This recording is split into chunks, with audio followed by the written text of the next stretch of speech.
discussion, the vision, different visions. Actually, I'm a postdoctoral research fellow in National University, so my work office is just beside here. So, and it's very interesting to listen about the future of Russia, the future, how people see it, but I asked the question to the whole panel actually, do you see the future of Russian, if it's decay like a Soviet Union, as a democratic countries, or it's a way to Muslimization, or part of the republic just gonna fall into the orbit of China because, well, China is a pretty influential player in that region.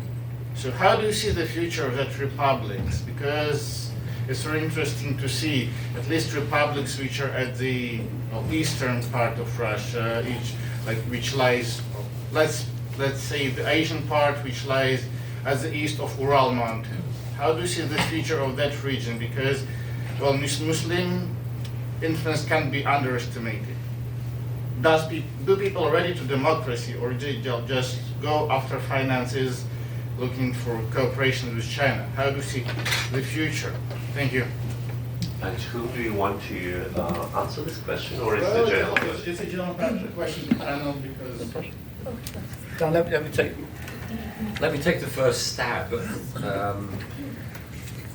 I don't think, first of all, I don't think the rupture is going to be, it's not an overnight process, although it may suddenly start when we least expect it, as we saw the collapse of communism. Also, it won't be an even process in every part of Russia.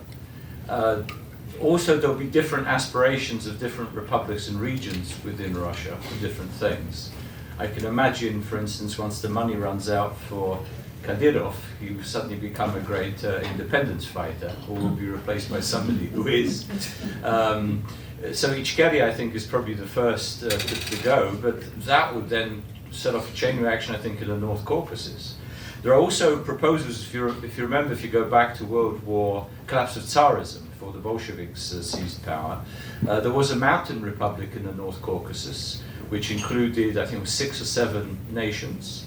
That could well be resuscitated, some sort of confederation, in other words, including Dagestan, including even Ossetia, but also the Circassian populations.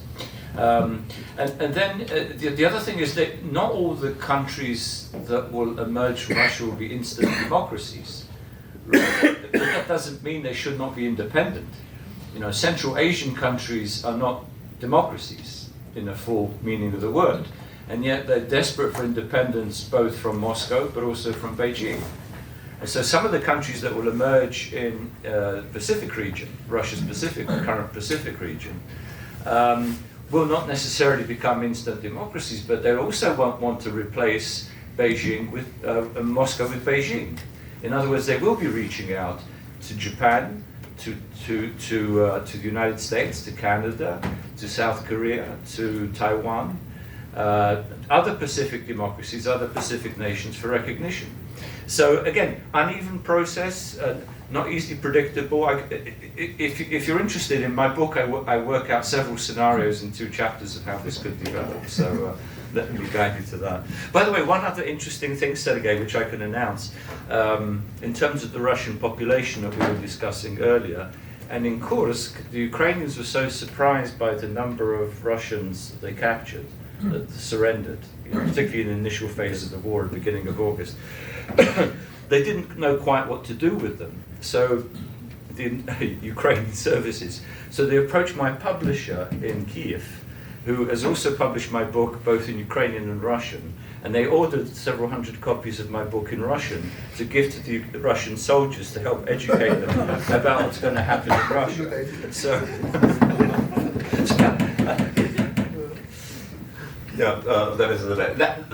that proves why FSB was so right to ban you from entering Russia. You are a mean person. Well, Patrushev was my biggest PR guy, when he started criticizing people.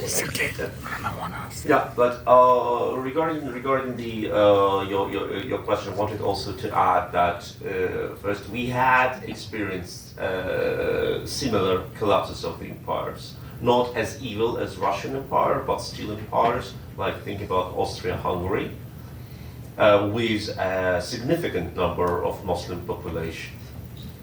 And in the First World War, Austria-Hungary was, I think, the only European nation which had mullahs as military officers, because they had so many Muslims.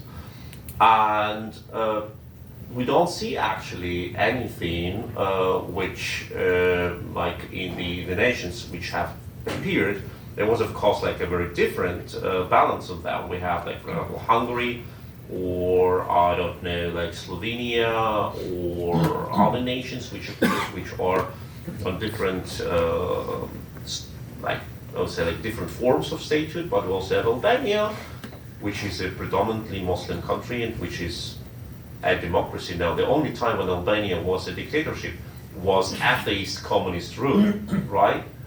And we have Kosovo, which is a very promising nation, which supports Ukraine in its fight against Russian imperialism, despite the fact that Kosovo is not being recognized by the Ukraine, by the way.